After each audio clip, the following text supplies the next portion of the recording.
Assalamualaikum warahmatullahi wabarakatuh. Halo semuanya, bagaimana kabar kalian hari ini? Semoga selalu dalam keadaan sehat. Hari ini kita akan belajar tentang teks hikayat.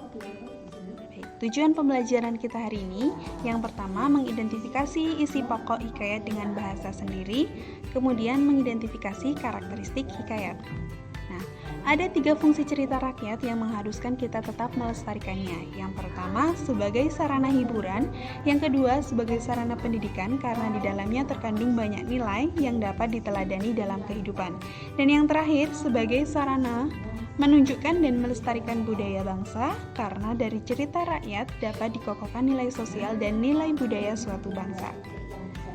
Karakteristik hikayat ada 5. Yang pertama, terdapat kemustahilan, kemudian kesaktian tokoh-tokohnya, anonim, istana sentris, dan menggunakan alur berbingkai. Kemustahilan, yang mustahil dari cerita hikayat. Hal-hal yang mustahil, misalnya bayi lahir disertai dengan pedang dan panah. Itu kan mustahil. Kemudian kesaktian tokoh-tokohnya. Biasanya itu terdapat kekuatan-kekuatan, bisa mengalahkan, misalnya bisa mengalahkan raksasa dengan kekuatan tertentu. Misalnya seperti itu. Kemudian anonim. Anonim itu nama pengarang tidak diketahui. Karena apa? Ceritanya itu turun-temurun. Kemudian istana sentris. Ceritanya berlatar kerajaan. Kemudian menggunakan alur berbingkai. Ada cerita di dalam cerita.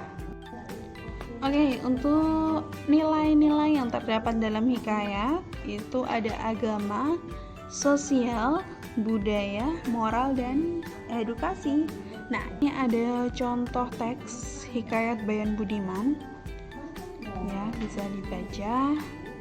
Kita langsung menuju ke analisis kebahasannya. Di sini ada contoh teks hikayat Bayan Budiman. Langsung aja kita analisis karakteristiknya. Untuk kemustahilan itu pada suatu hari Hojan Maimun tertarik akan perniagaan di laut. Lalu minta izinlah dia kepada istrinya. Sebelum dia pergi, berpesanlah dia kepada istrinya itu, jika ada barang suatu pekerjaan, mufakatlah dengan 2 ekor unggas itu.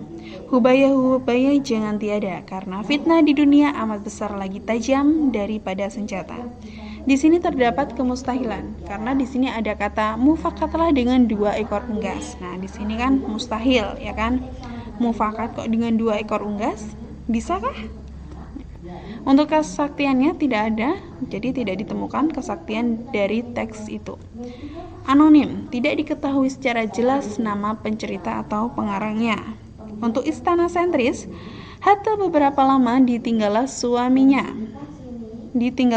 Ada anak Raja Ajam berkuda, lalu melihatnya rupa Bibi Zainab yang terlalu elok. Di sini kenapa pada paragraf itu dikatakan menunjukkan kalau cerita itu berlatar kerajaan. Di sini ada kata anak raja, ada anak Raja Ajam. Seperti itu. Alur berbingkai. Ada cerita di dalam cerita. Si tokoh bercerita di dalam cerita itu. Ibu Bayan telah bercerita kepada anak-anaknya tentang seekor anak kera yang bersahabat dengan seorang anak saudagar. Di sini Ibu Bayan itu yang bercerita. Jadi Ibu Bayan itu kan tokoh dalam cerita itu. Ibu Bayan itu juga bercerita kepada anak-anaknya. Inilah yang dinamakan alur berbingkai.